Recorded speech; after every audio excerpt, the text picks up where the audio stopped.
নজর রাখবো ধৃত তিনজনের মোবাইল বাজেয়াপ্ত পুলিশের। মোবাইলের খুঁটিনাটি পরীক্ষা পুলিশের। নির্যাতনের সময় কিভাবে ভিডিও করে তা জানতে চাইছে পুলিশ।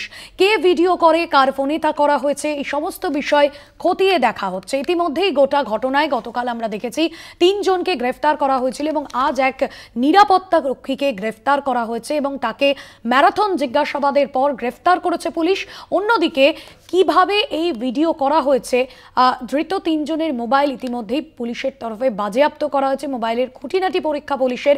নির্যাতনের সময় কিভাবে ভিডিও করে তা জানতে চাইছে পুলিশ। কে ভিডিও করেছে, কার ফোনে করা হয়েছে, এই সমস্ত বিষয় পুলিশের তরফে খতিয়ে দেখা হচ্ছে। কসবা কাণ্ডে ধৃত তিনজনের মোবাইল বাজেয়াপ্ত পুলিশের। মোবাইলের থাকা সমস্ত তথ্য খতিয়ে দেখা হচ্ছে। নির্যাতনের সময় যে ভিডিও করা হয়েছে তা জানতে চেয়েছে পুলিশ। কার ফোন থেকে ভিডিও করা হয়েছে, কে এই ভিডিও করেছে, এই সমস্ত কিছু জিজ্ঞাসাবাদ করা হচ্ছে পুলিশের তরফে। ধৃত তিনজনের মোবাইল বাজেয়াপ্ত পুলিশের। গতকালই তিনজনকে গ্রেফতার করা হয়েছে, যাদের মধ্যে দুজন কলেজের বর্তমান পড়ুয়া এবং একজন কলেজের প্রাক্তন পড়ুয়া। এবং নির্যাতিতা ওই ছাত্রীর যে অভিযোগ ছিল যে নির্যাতনের সময় যে গণধর্ষণের অভিযোগ সামনে এসেছিল, সেই ঘটনার সময় গোটা ঘটনাটি ভিডিও রেকর্ড করা হয় এবং কোন অভিযুক্তের ফোনে এই ভিডিও করা হয়, কে এই ভিডিও করেছিল, জিজ্ঞাসাবাদে এই সমস্ত কিছু জানতে চেয়েছে পুলিশ। ইতিমধ্যেই তিন অভিযুক্তের মোবাইল ফোন পুলিশের হাতে। ধৃত তিন অভিযুক্তের মোবাইল ফোন বাজেয়াপ্ত করেছে পুলিশ। মোবাইলের খুঁটিনাটি পরীক্ষা পুলিশের। নির্যাতনের সময় ঠিক কিভাবে ভিডিও করা হয়েছে সেই সমস্ত বিষয় জানতে চাওয়া হয়েছে। সাউথ ক্যালকাটা ল কলেজে ছাত্রীকে গণধর্ষণের অভিযোগ এবং এই অভিযোগের পরে আমরা দেখেছি গতকালই তদন্তে নেমে পুলিশ তিনজনকে গ্রেফতার করেছে। অন্যদিকে এই ঘটনায় পুলিশ কমিশনের থেকে ইতিমধ্যেই রিপোর্টের জন্য জানতে চেয়েছে। জাতীয় মহিলা কমিশনের তরফে রিপোর্ট চাওয়া হয়েছে।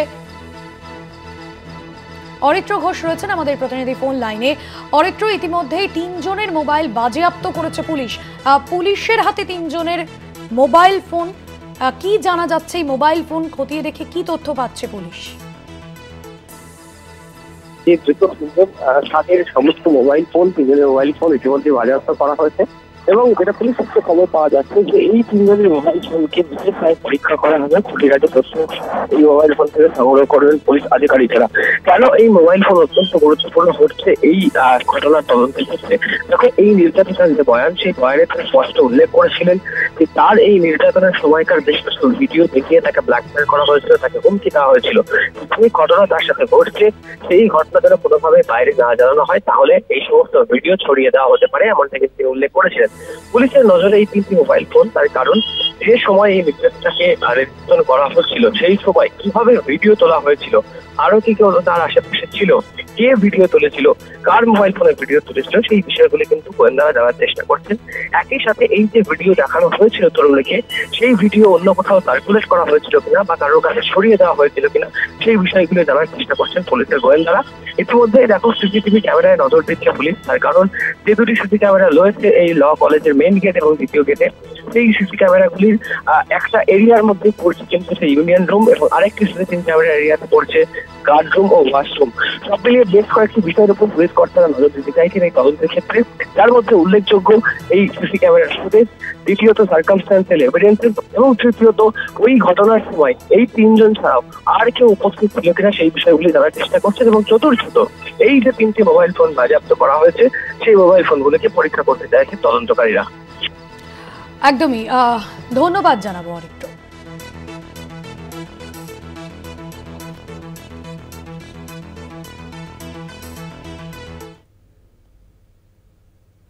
কসবা কাণ্ডে গ্রেফতার কলেজের নিরাপত্তারক্ষী। ম্যারাথন জিজ্ঞাসাবাদের পর নিরাপত্তারক্ষীকে গ্রেফতার করা হয়েছে।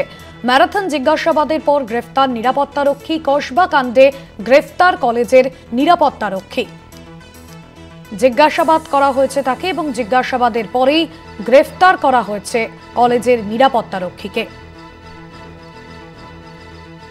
কসবা কাণ্ডে কলেজের নিরাপত্তারক্ষী গ্রেফতার। ম্যারাথন জিজ্ঞাসাবাদের পর গ্রেফতার নিরাপত্তারক্ষী।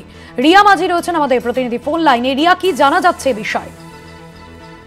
দেখুন, আমি জানিয়ে রাখবো, পিনাকি ব্যানার্জি 55 বছর বয়স, সেই কলেজের সিকিউরিটি গার্ড। তাকে ইতিমধ্যেই গ্রেফতার করেছে কসবা থানার পুলিশ। গতকাল রাত থেকে তাকে ম্যারাথন জিজ্ঞাসাবাদ করছিল এবং অবশেষে তাকে গ্রেফতার করে। কারণ হচ্ছে তার যে ভূমিকা, সেটা নিয়ে কিন্তু প্রথম থেকেই প্রশ্ন উঠছিল। কারণ অভিযোগ অনুযায়ী সেখানে বলা হয়েছিল যে গার্ড রুমে নিয়ে গিয়ে তার উপরে নির্যাতন চালানো হয় তরুণীর ওপরে। তবে গার্ড রুমে যখন নিয়ে গিয়েছিল সেখানে তাহলে সিকিউরিটি গার্ড কোথায় ছিল, তা নিয়ে কিন্তু একটি প্রশ্ন প্রথম থেকেই উঠছিল। এবং সিকিউরিটি গার্ড তিনি ছিলেন সেখানেই এবং সেই রুমের বাইরেই তিনি ছিলেন বলে এমনটাই কিন্তু পুলিশ সূত্রে জানা গিয়েছে।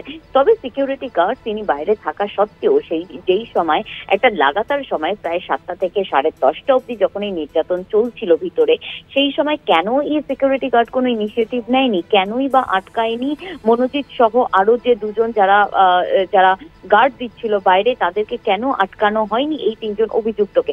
এবং একই সঙ্গে তাহলে কেন কর্তৃপক্ষকে জানানো হয়নি বা কার নির্দেশেই তিনি মেন গেট বন্ধ করলেন? এই একাধিক প্রশ্ন কিন্তু উঠছিল এই সিকিউরিটি গার্ড রিলেটেড। এবং অবশেষে সেই সিকিউরিটি গার্ডকে ডাকা হয় এবং ম্যারাথন তাকে জিজ্ঞাসাবাদ করা হয়। ম্যারাথন জিজ্ঞাসাবাদে যখন সন্তুষ্ট পুলিশ না হয়, তারপরেই সেই লাগাতার জিজ্ঞাসাবাদে এই সিকিউরিটি গার্ড তিনি স্বীকার করেন এই পুরো ঘটনার কথা এবং তিনি এটাও বলেন যে যখন এই ঘটনা ঘটছিল সেই সময় তিনি বাইরে ছিলেন, কিন্তু তিনি পুলিশ বা কলেজ কর্তৃপক্ষকে জানাননি। কারণ মনোজিৎ যথেষ্ট পাওয়ারফুল, সেই কারণের জন্যই তার আগেনস্টে যদি কিছু করা হয় তাহলে সেক্ষেত্রে কিন্তু সে এই সিকিউরিটি গার্ডকে সরিয়ে দিতে পারে বলে এমনটাই সে জিজ্ঞাসাবাদে বলে।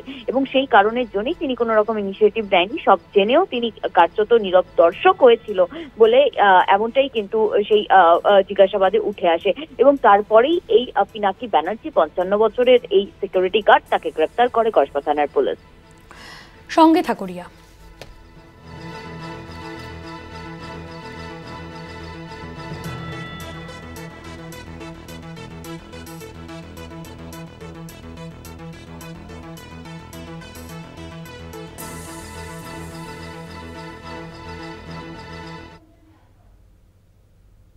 কসবা কাণ্ডে আলিপুর কোর্টে তরুণীর গোপন জবানবন্দি। ম্যাজিস্ট্রেটের সামনে নেওয়া হবে গোপন জবানবন্দি, এমনটাই সূত্র মারফত জানা যাচ্ছে। আলিপুর কোর্টে তরুণীর গোপন জবানবন্দি। কসবা কাণ্ডে আলিপুর আদালতে তরুণীর গোপন জবানবন্দি। রিয়া মাঝি রয়েছেন আমাদের প্রতিনিধি ফোন লাইনে। রিয়া, এই বিষয়ে কি জানা যাচ্ছে? দেখো, আজই তরুণীর গোপন জবানবন্দি হতে পারে। আলিপুর কোর্টে আজকে গোপন জবানবন্দি হতে পারে বলে এমনটাই কিন্তু পুলিশ সূত্রে জানা যাচ্ছে। মূলত এই যে ঘটনাটি ঘটেছে তার 25 তারিখের এই ঘটনা 26 তারিখ রাতের মধ্যেই কিন্তু গ্রেফতার করা হয় 3 জনকে এবং তারপরে তাদেরকে প্রডিউস করা হয় 26 তারিখেই, তাদেরকে 27 তারিখে তাদেরকে প্রডিউস করা হয়। এবং তোমাকে জানিয়ে রাখবো যে 27 তারিখে যখন তাদেরকে প্রডিউস করা হয় তার আগেই কিন্তু এই গ্রেফতার করে তাদেরকে কোর্টে প্রডিউস করার পরেই যেটা দেখা যায় যে পুলিশ এই গোপন জবানবন্দি নেওয়ার জন্য এই তরুণী তারা একটি ব্যবস্থা করেন এবং তারা ইন্টিমেশন দেয় কোর্টকে এবং সেই অনুযায়ী ডেট কিন্তু আজকে। এবং ম্যাজিস্ট্রেটের সামনে গোপন জবানবন্দি এই তরুণী অত্যন্ত প্রয়োজন। কারণ হচ্ছে যে ধরনের এই ঘটনা, সেখানে কিন্তু গোপন জবানবন্দি ইনভেস্টিগেশনের জন্য অত্যন্ত জরুরি এবং সেই কারণের জন্যই ইন্টিমেশন দেওয়া হয়েছিল কসবা থানার পুলিশের তরফ থেকে আলিপুর কোর্টে এবং আজকে সেই ডেট দেওয়া হয়েছে বলে এমনটাই সূত্র মারফত জানা যাচ্ছে।